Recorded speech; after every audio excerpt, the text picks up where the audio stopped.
Take a Stand.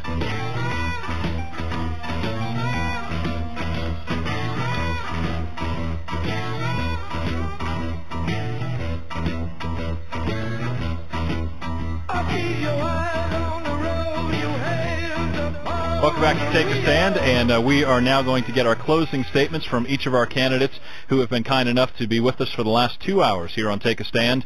And we're going to start off with Dr. Carl Mumpower, and your closing thoughts. What do you want to leave the people of Western North Carolina with? Matt, first off, I appreciate you doing this, and I appreciate your listeners tuning in, and I appreciate the opportunity to debate with my colleagues. It's been fun and interesting, and I hope everybody's got something from it.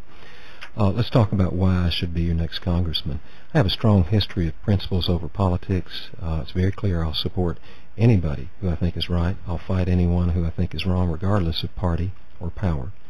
I have a strong voting record as an authentic conservative in one of the toughest arenas, frankly, in the state. Asheville has a reputation as a very liberal environment. It is, but I've held the line on conservative principles and demonstrated that I can do it.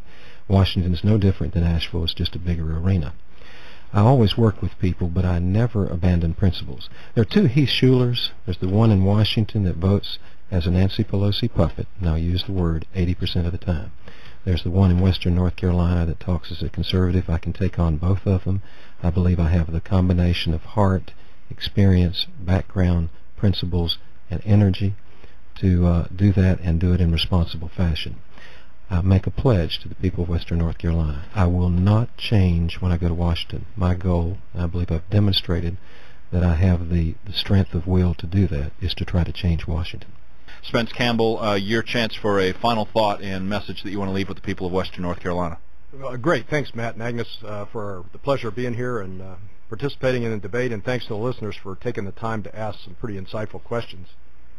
I've been doing this now since November. It's the first time I've ever been in politics. I've gotten a lifelong lesson in 6 months about the issues that face all of us in Western North Carolina and America as a nation. We've answered questions on I don't know how many issues, and there seems to be so many of them that we get new ones every time.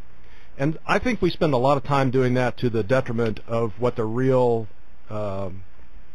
challenge is facing America. And I think it goes back, the answer to that challenge has to go back to the vision of the founders who created this great country and wrote the Constitution with a vision in mind that they drew from their belief in the Almighty and their belief in the people. And they wanted to create a country that had no real relationship to the one that they just broke with. They wanted to create a country run by the people, not by the government, and that's exactly what they've done. And over the years, generation after generation have honored that vision and the Constitution and know that it's a shield to protect us from big government. But recently, the leaders in the Congress maybe have let that go a little bit. I think in creating the Congress, the founders knew that that was the institution that was going to govern this country. It's a venerable institution. Because of that, it deserves honor and respect. And a lot of times we don't give it any honor and respect as an institution, and I think we're mixing apples and oranges because the people that walk up and down the halls are the ones that maybe we have a problem with, not the institution itself.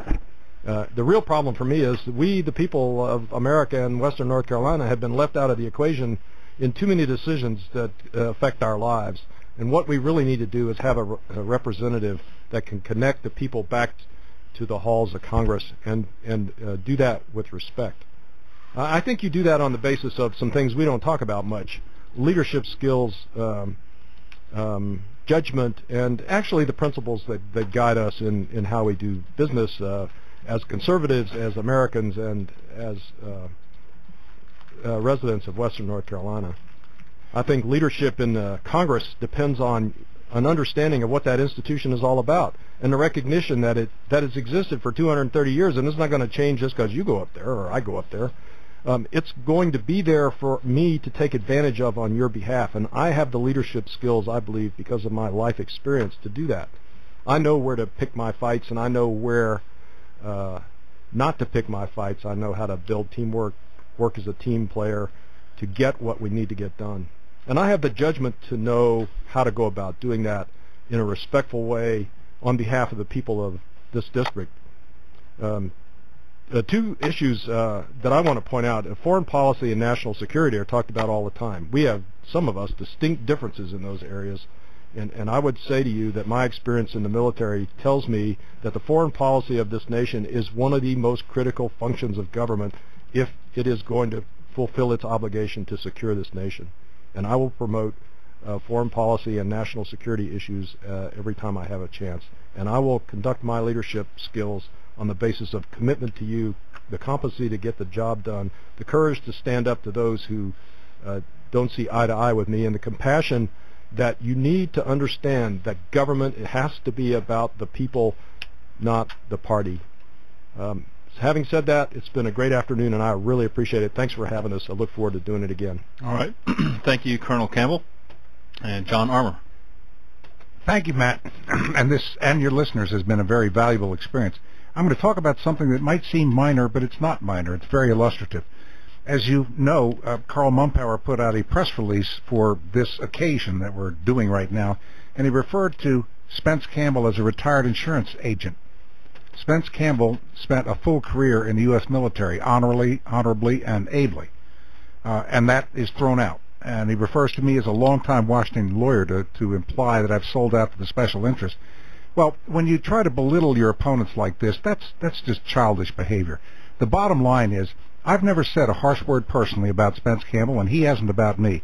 I respect this gentleman, and I think he respects me, and I'm saying to your listeners, this is a two-man race. If you want an able, adult, capable, honest person to go to represent you in Congress, your choices are either Spence Campbell or John Armour, and you'll make a serious mistake if you choose anyone else. And I've said in the past, and Spence has said to me, that both of us feel comfortable that if the other one wins this nomination, we'll be happy to campaign. Because, as I said, I respect this man, and I think he respects me. You need the best you can get in Washington, and the simple truth is Heath Shuler is not it.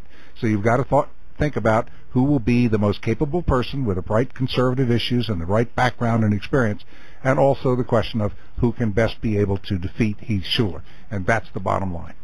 All right. Thank you, gentlemen, for being with us today for the last 2+ hours here on Take a Stand. And for anyone who missed any of the conversation, we'll try to get that posted up on the podcast as soon as we're able to do that. Also, the campaign websites for each of the candidates are available at takeastandshow.com. Under today's topics, you'll see John Armour's campaign website link, Spence Campbell's, and Carl Mumpower's campaign website link as well. So we make it easy for you to follow up with more questions, comments, and I'm sure none of them would turn away a contribution if you have felt so motivated during the last 2 hours of this conversation. Thank you, John.